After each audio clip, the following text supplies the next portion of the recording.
اعوذ باللہ من الشیطان الرجیم بسم اللہ الرحمن الرحیم۔ سورہ توبہ آیات نمبر 81 تا 89 میں غزوہ تبوک میں جہاد سے راہ فرار اختیار کرنے والے منافقین کو سخت وعید۔ رسول اللہ کو ہدایت کہ آئندہ نہ انہیں کبھی اپنے ساتھ جہاد پر لے جائیں اور نہ ان کے جنازے کی نماز پڑھیں۔ جن لوگوں نے خلوص کے ساتھ اپنے جان و مال سے جہاد کیا ان کے لیے جنت کا وعدہ۔ اعوذ باللہ من الشیطان الرجیم۔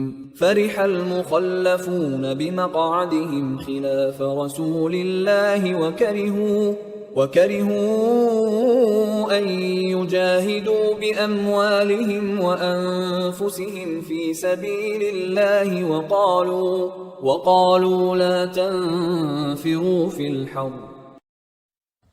رسول اللہ صلی اللہ علیہ وآلہ وسلم کے جنگ کے لیے تشریف لے جانے کے بعد پیچھے رہ جانے والے لوگ اپنے بیٹھ رہنے پر بہت خوش ہوئے تھے، اور انہوں نے اس بات کو پسند نہ کیا کہ اللہ کی راہ میں اپنے مال اور جان سے جہاد کرتے، اور کہنے لگے کہ ایسی سخت گرمی میں مت نکلو۔ قل نار جہنم اشد حرا لو كانوا يفقهون۔ اے پیغمبر صلی اللہ علیہ وآلہ وسلم، آپ انہیں بتا دیجئے کہ جہنم کی آگ اس گرمی سے بہت زیادہ گرم ہے۔ کیا خوب ہوتا کہ وہ اس بات کو سمجھ لیتے۔ ان آیات کے پس منظر غزوہ تبوک کی ہے۔ فَلْيَضْحَكُوا قَلِيلًا وَلْيَبْكُوا كَثِيرًا جَزَاءً بِمَا كَانُوا يَكْسِبُونَ۔ سو اب یہ دنیا میں تھوڑے دن ہنس لیں، پھر اپنے ان اعمال کے بدلے انہیں آخرت میں بہت رونا ہوگا۔ فَإِن رَّجَعَكَ اللَّهُ إِلَىٰ طَائِفَةٍ مِّنْهُمْ فَاسْتَأْذَنُوكَ لِلْخُرُوجِ فَقُل لَّن تَخْرُجُوا مَعِيَ أَبَدًا وَلَن تُقَاتِلُوا مَعِيَ عَدُوًّا۔ پھر اگر اللہ آپ کو دوبارہ کبھی ان منافقین کے کسی گروہ کی طرف لے جائے اور وہ آپ سے جہاد میں نکلنے کی اجازت طلب کریں، تو آپ اس وقت ان سے کہہ دیں کہ اب تم میرے ساتھ کبھی نہیں جا سکتے، اور نہ ہی میرے ساتھ مل کر کسی دشمن سے لڑنے کی اجازت ہے۔ انکم رضیتم بالقعود اول مرۃ فاقعدوا مع الخالفین۔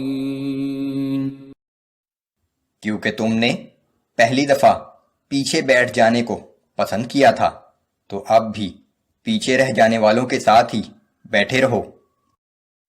ولا تصل على احد منهم مات ابدا ولا تقم على قبره۔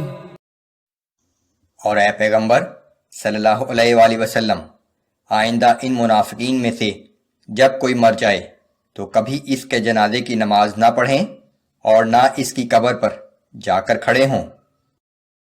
انہم کفروا باللہ ورسولہ وماتوا وہم فاسقون۔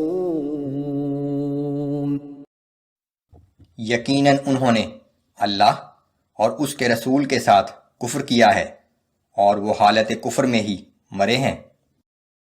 ولا تعجبک اموالہم واولادہم۔ اے پیغمبر صلی اللہ علیہ وآلہ وسلم، آپ ان کے مال و دولت اور کثرت اولاد کو دیکھ کر تعجب نہ کریں۔ انما يريد الله ان يعذبهم بها في الدنيا وتزهق انفسهم وهم كافرون۔ اللہ کا مقصد ہی یہ ہے کہ دنیا کی زندگی میں انہی چیزوں کے ذریعے انہیں عذاب میں مبتلا رکھے، اور بالآخر ان کی جان کفر ہی کی حالت میں نکلے۔ وَإِذَا أنزلت سورة أن آمنوا بالله وجاهدوا مع رسوله استأذنك أولو الطول منهم وقالوا ذرنا نكن مع القاعدين. اور جب کوئی ایسی صورت نازل ہوتی ہے جس میں حکم ہوتا ہے کہ اللہ پر ایمان لاؤ اور اس کے رسول کے ساتھ مل کر جہاد کرو، تو ان منافقین میں سے صاحب ثروت اور خوشحال لوگ آپ سے رخصت طلب کرنے لگتے ہیں اور کہتے ہیں کہ ہمیں تو چھوڑ دیجئے کہ ہم پیچھے بیٹھ رہنے والوں کے ساتھ ہی گھروں میں رہ جائیں. رضوا بأن يكونوا مع الخوالف وطبع على قلوبهم فهم لا يفقهون. انہوں نے پیچھے رہ جانے والی عورتوں کے ساتھ رہ جانا پسند کیا، سو ان کے دلوں پر مہر لگا دی گئی ہے، تو اب یہ کچھ سمجھتے ہی نہیں. لكن الرسول والذين آمنوا معه جاهدوا بأموالهم وأنفسهم. لیکن رسول اللہ صلی اللہ علیہ وآلہ وسلم اور جو لوگ ان کے ساتھ ایمان لائے سب نے اپنے مال اور جان سے جہاد کیا. وَأُولَئِكَ لَهُمُ الْخَيْرَاتُ وَأُولَئِكَ هُمُ الْمُفْلِحُونَ. یہی وہ لوگ ہیں جن کے لیے دنیا و آخرت میں ہر قسم کی بھلائیاں ہیں، اور یہی لوگ اپنے مقصد میں کامیاب ہونے والے ہیں.